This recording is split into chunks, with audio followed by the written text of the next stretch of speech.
Hi everyone, welcome to the channel Ash Concept. इंसान की तारीख को मुरतब करने में सबसे अहम किरदार अदा किया है वॉर ने। ये वॉर ही थी जिसकी वजह से आज हम ये जो सिविलाइजेशन और आज जो दुनिया देख रहे हैं इस तरह मौजूद है। वॉर के बारे के अंदर एक सेइंग है कि war is permanent, peace is only a pause to prepare for the next. जंग ये इंसान के आगाज़ के साथ ही शुरू हो गई और ये बतदरीज चलती हुई आ रही है, इसमें कोई सकूत नहीं है। ये जंग जो है इसी ने बहुत सारी सिविलाइजेशन जो है या तो वो क्रिएट कर दी या वो ख़त्म कर डाली। इसी जंग की वजह से हम दुनिया का आज जो नक्शा देख रहे हैं वो मारते वजूद में आया है। इंसान की खसलतों में एक ये खसलत भी है कि उसे हुक्मरानी करनी है। इस हुक्मरानी को पेश नज़र रखते हुए उसने जंगी टेक्निक्स को ईजाद किया। इन्हीं जंगी टेक्निक्स को लेकर वो आगे चला। उसने अपनी टेरिटरीज एक्सपैंड की, अपना इलाका एक्सपैंड किया, एक मिलिट्री खड़ी कर दी और दूसरे जितने भी लोग थे, जितने भी एरिया थे, उनको कंकर करता चला आया। और जो मजलूमीन के अंदर जो शुमार होते हैं उन्होंने भी मिलिट्री टेक्निक्स जो हैं वो बनानी शुरू कर दी। वो क्यों? क्योंकि उन्हें अपना डिफेंस मतलूब था। तो ये डिफेंसिव और अटैकिंग, इन दोनों के दरमियान, इन दोनों के माबैन ये जो क्लैश हुआ है, इसकी वजह से कुछ टेक्निक्स जो हैं वो मारदे वजूद में आई कि दुश्मन को ज़ेर कैसे किया जाए। इसी को नाम दिया गया वॉरफेयर का। 1989 में यूएस मिलिट्री के जो स्कॉलर हैं विलियम लिंड, उन्होंने टर्म में टॉस की जिसका नाम दिया गया मॉडर्न जनरेशन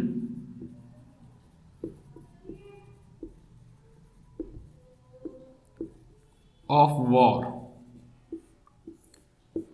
कि अब हम जिस एरा में रह रहे हैं ये मॉडर्न जनरेशन ऑफ वॉर है। अब 5th जनरेशन ऑफ वॉर का दौर चल रहा है।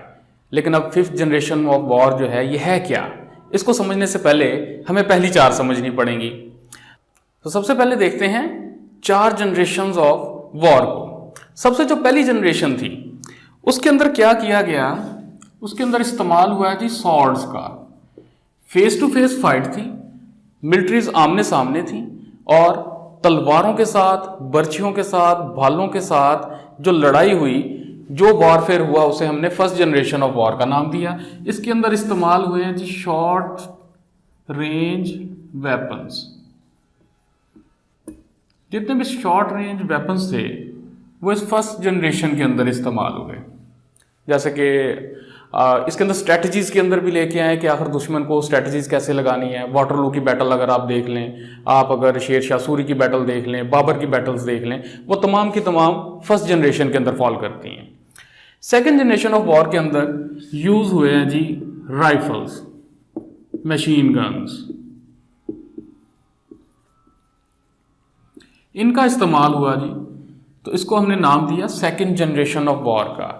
ये यूज कहां पर है? जो फर्स्ट वर्ल्ड वॉर हुई है, वर्ल्ड वॉर 1, वो एक बेहतरीन एग्जांपल है सेकंड जनरेशन ऑफ वॉर की। इसके अंदर हमने राइफल्स यूज की, मशीन गन्स यूज की और बैटल जो है एक नए और जदीद टेक्नोलॉजी की तरफ शिफ्ट हो गई। थर्ड जनरेशन ऑफ वॉर के अंदर क्या किया, हमने बाईपास किया मिलिट्री को।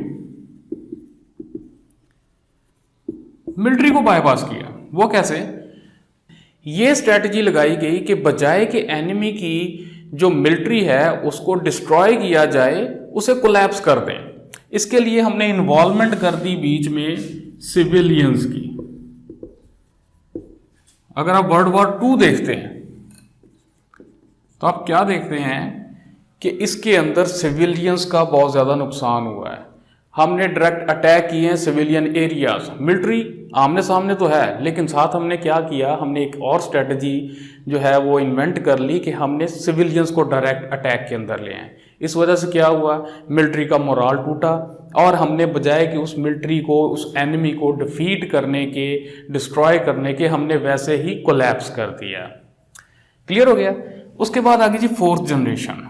फोर्थ जनरेशन में क्या किया हमने, यूज हुए हैं जी फोर्थ जनरेशन में नॉन स्टेट एक्टर्स, जिसे उर्फ आम में हम कहते हैं दहशतगर्द। ये दहशतगर्द नॉन स्टेट एक्टर्स हमने जिस कंट्री के साथ हमारी वॉर चल रही है उसके अंदर हम छोड़ दिए गए और उस कंट्री को उन्हीं के अंदर ही उलझा दिया गया। अब इसका सबसे बड़ा फायदा क्या हुआ कि एक तो आपको आपके डायरेक्ट एनिमी का नहीं पता कि आपका डायरेक्ट एनिमी कौन है, आप जंग लड़ किसके साथ रहे हैं, क्योंकि नॉन स्टेट एक्टर्स वही लोग जो आपके खित्ते में मौजूद हैं, वही जिनकी परवरिश भी आपके खित्ते के अंदर हुई है, वही जो जुबान भी आपके ही इलाके की बोलते हैं, लेकिन ये सारे टेररिस्ट अटैक्स में कन्वर्ट हो गए। पाकिस्तान जो है वो काफ़ी विक्टिम रहा है नॉन स्टेट एक्टर्स का, जैसे कि अगर आप दौर देखते हैं मुशर्रफ का या जरदारी का सन 2000 वाली रेंज, तो ये नॉन स्टेट एक्टर्स ने बड़ा किरदार अदा किया है। अब ये नॉन स्टेट एक्टर्स की जो टेक्निक थी, इससे क्या हुआ कि एक तो आपकी पॉलिटिकल इंस्टेबिलिटी आ गई, दूसरा आपकी जो आर्मी है वो आपकी इनर साइड तक कंट्री मसरूफ हो गई और उसको ये भी क्लियर नहीं हो रहा कि आप जंग के खिलाफ किसके लड़ रहे हैं। क्या आप अमेरिका के खिलाफ लड़ रहे हैं, इंडिया के खिलाफ लड़ रहे हैं, ईरान के खिलाफ लड़ रहे हैं, चाइना के खिलाफ लड़ रहे हैं, आपका असल एनिमी कौन है, आपको ये चीज़ क्लियर नहीं हुई। और इन्हीं के अंदर पॉलिटिकल इंस्टेबिलिटी से आपकी इकोनॉमी गिरी और आपको बजाय के face to face military attack करने के कोलैप्स कर दिया गया नॉन स्टेट एक्टर्स के थ्रू। क्लियर होगी बात। अब वर्ड शिफ्ट हो रही है जी 5th जनरेशन ऑफ वॉर पे।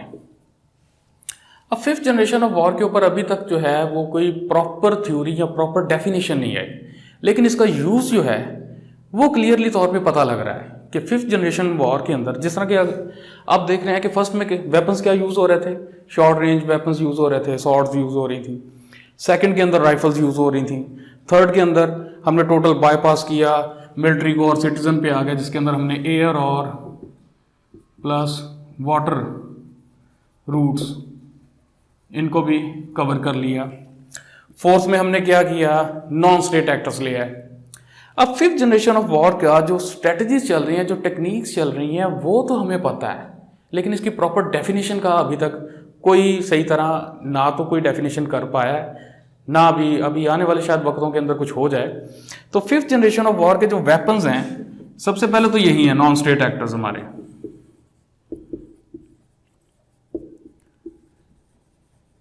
उसके बाद secondly media, thirdly social media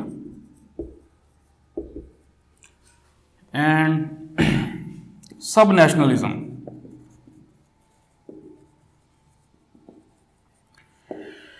fifth generation of warfare का मकसद ये है कि बजाय आमने सामने मिलिट्री का अटैक करने के किसी जो से भी कंट्री के साथ हम अगेंस्ट खड़े हैं उसको उसके अंदर ही तोड़ दिया जाए। उसके लिए क्या यूज हो रहे हैं नॉन स्टेट एक्टर्स, मीडिया। अब मीडिया जो है ये बड़ा डिसेप्टिव पावर है। अब एंकर्स पर्सन्स इनको जो है वो ब्राइब कर दिया जाता है, जो कि पाकिस्तान के खिलाफ या उसी कंट्री के खिलाफ, अगर हम पर्टिकुलर पाकिस्तान की बात कर रहे हैं तो पाकिस्तान के खिलाफ ही बात करना शुरू कर देंगे, पाकिस्तान की आर्मी पे अटैक करना शुरू कर देंगे, पाकिस्तान के इंस्टीट्यूशंस पे अटैक करना शुरू कर देंगे। तो ऐसे क्या होगा कि एक अनार्की की सिचुएशन क्रिएट हो जाएगी पूरी कंट्री के अंदर, और आपकी इकोनॉमी, आपकी सारी मैन पावर, आपके तमाम रिसोर्सेज ये टोटली डाउन चले जाएंगे। आपके साथ जंग लड़ने की ज़रूरत ही नहीं है, आप वैसे के वैसे ही ख़त्म हो जाएंगे। दूसरे नंबर पे सोशल मीडिया एक बड़ा पावरफुल टूल बन गया है। अब सोशल मीडिया पर कोई भी अफवाह फैलाकर आप एक नफसा नफसी का आलम क्रिएट कर दें। इसी सोशल मीडिया पर हम क्या होता है कि इसी के ऊपर बाइफरकेशन कर दी गई है।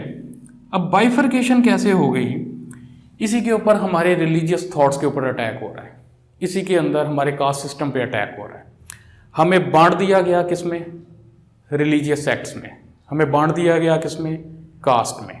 अब इसी को प्रोलॉन्ग किया जाता है किससे, सोशल मीडिया के थ्रू।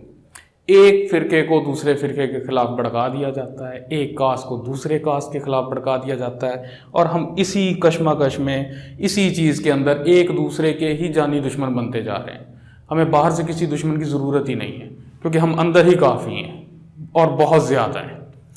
थर्ड पे आ जाता है जी सब नेशनलिज्म। अब सब नेशनलिज्म की बेहतरीन मिसाल बलूचिस्तान के अंदर ये जो तहरीक चल रही है, ये सब नेशनलिज्म क्रिएट कर दिया गया। अब सब नेशनलिज्म से क्या हुआ कि army with in an army बन गई।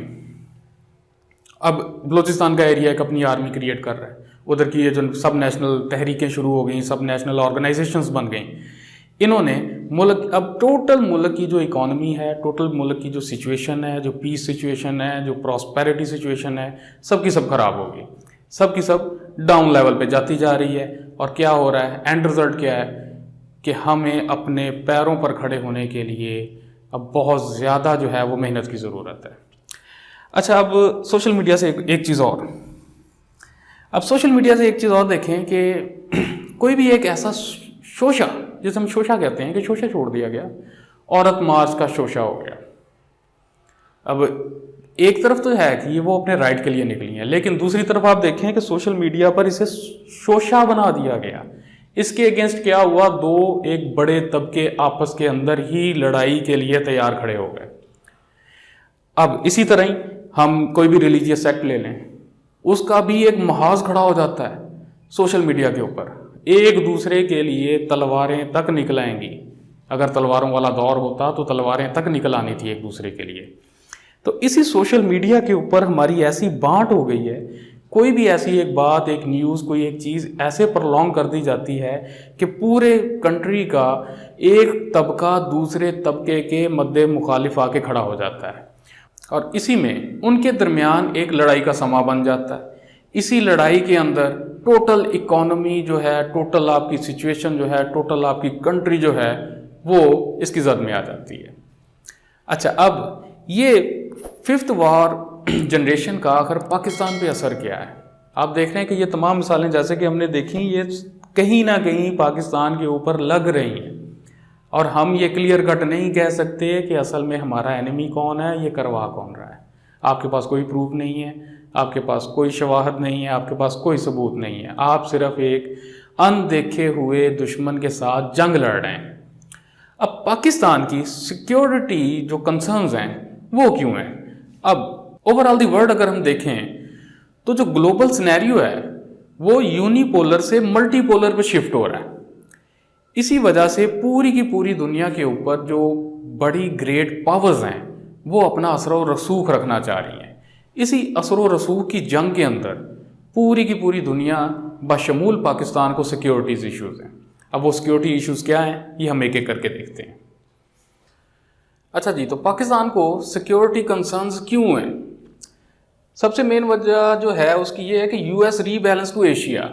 यूएस जो है वो एशिया के अंदर रीबैलेंस करना चाह रहा है, काउंटर करना चाह रहा है रशिया को। रशिया और चाइना जो मेन कंपटीटर हैं यूएसए के, वो एशिया में मौजूद हैं। अब यहाँ पर वो रीबैलेंस करना चाह रहा है अपने आप को। इसी रीबैलेंस की वजह से पाकिस्तान को सिक्योरिटी कंसर्न्स जो हैं वो बहुत ज़्यादा बढ़ गए हैं, क्योंकि पाकिस्तान ने दोनों साइड्स जो है वो मेंटेन करना है। एक्सपेंडिंग साइबर स्पेस, अब साइबर स्पेस बहुत ज़्यादा एक्सपेंड करती जा रही है, और ये एक फर्टाइल ग्राउंड प्रोवाइड कर रही है एक बैटलफील्ड का। थर्ड पे क्लाइमेट चेंज। अब जिस तरह क्लाइमेट चेंज और ग्लोबल वार्मिंग हो रही है, अनकरीब है कि जंगें जो हैं अब पानियों पर होंगी। जैसे कि आपने अक्सर ये पहले भी सुना होगा कि फिर आने वाले दौर के अंदर जंगें जो हैं वो पानी पर होगी, तो वो दौर करीब आता हुआ नज़र आ रहा है। नेक्स्ट, इंस्टेबिलिटी इन अफगानिस्तान। अफगानिस्तान की इंस्टेबिलिटी जो है वो सीरियस इश्यूज दे रहे हैं पाकिस्तान को। पाकिस्तान की सिक्योरिटी कंसर्न्स का एक सीरियस इशू है, एक सीरियस मैटर है जो इंस्टेबिलिटी अफगानिस्तान में है। जब तक अफगानिस्तान में पीस नहीं होगा, पाकिस्तान के लिए सिक्योरिटी कंसर्न्स जो हैं वो बढ़ते ही जाएंगे। Next, middle east crisis. अब मिडल ईस्ट के अंदर जैसे कि आपने देखा कि मिडल ईस्ट के अंदर जो पावर कंसर्न है और इंटरेस्ट कंसर्न है वो बहुत ज़्यादा बढ़ गया। वहाँ पर ये फिफ्थ जनरेशन ऑफ वॉर ही चल रही है ना, वहाँ पर डायरेक्टली जो हैं वो पावर और जो ग्रेट पावर्स में बैठे हैं वो डायरेक्टली नहीं लड़ रहे, इनडायरेक्टली लड़ रहे हैं। और उसी के अंदर ये मिडल ईस्ट क्राइसिस के अंदर का जो फ़ायदा कह लें या नुकसान कह लें, ये टोटल ओवरऑल वर्ल्ड को भुगतना पड़ रहा है। खैर, जंग का कभी भी फ़ायदा नहीं होता, war is a great calamity, ये कभी भी किसी के हक के अंदर बेहतर नहीं होती। Next, Iran west tension. Iran के ऊपर ये जो बढ़ता हुआ फोकस है, इंटरनेशनल फोकस ऑन ईरान जो है, इसकी वजह से भी पाकिस्तान को काफ़ी ज़्यादा सिक्योरिटी कंसर्न्स का जो है ना वो सामना करना पड़ रहा है। आगे बॉर्डर डिस्प्यूट, पाकिस्तान और इंडिया का जो बॉर्डर डिस्प्यूट है वो सन 1947 से चलता आ रहा है। इसी बॉर्डर डिस्प्यूट की वजह से पाकिस्तान को मिलिट्री स्टैंडिंग और जो सिक्योरिटी कंसर्न्स हैं वो हाई लेवल पे रखने पड़ते हैं। अब पाकिस्तान के अंदर ये तमाम सिक्योरिटी कंसर्न्स जो हैं ये क्या चीज़ बना रहे हैं। एक तो इकोनॉमिकल इंस्टेबिलिटी हो रही है, हमारी इकोनॉमिक पोजीशन जो है वो डाउन जा रही है। उसके बाद सेक्टेरियनिज़म हमारा बढ़ गया है। उसके बाद सब नेशनलिज्म हमारे अंदर आ गया है। उसके बाद हम देख रहे हैं कि ये जो सोशल मीडिया पर ये जो फाइट्स हैं ये इंक्रीज़ होती जा रही हैं। उसके बाद ओवरली पर्सनल पॉलिटिक्स हो रही है, एक्सट्रीमिज़म हो रहा है और हमारे पास कोई वेल डिफाइंड पॉलिसी नहीं है। इन तमाम चीज़ों को काउंटर करना जो है वो इस वक्त की ज़रूरत है। इसके बगैर आप अब खुद तजिया कर लें कि हम कहीं ना कहीं फिफ्थ वॉर जनरेशन की किसी ना किसी टेक्निक के अंदर जो है वो एक जंग लड़ रहे हैं। हमारे साथ जंग हो रही है लेकिन हमें नहीं पता कि हम खुद एक जंग लड़ रहे हैं और हम अपने साथ खुद ही लड़ रहे हैं। हमारे सामने कोई भी हमारा दुश्मन नहीं है। इस चीज़ों को देखें, मोहब्बतें बांटें और पाकिस्तान की इंटेग्रिटी के लिए जो है वो अपनी काविश, अपना दिया ज़रूर जलाएं। Thanks for watching.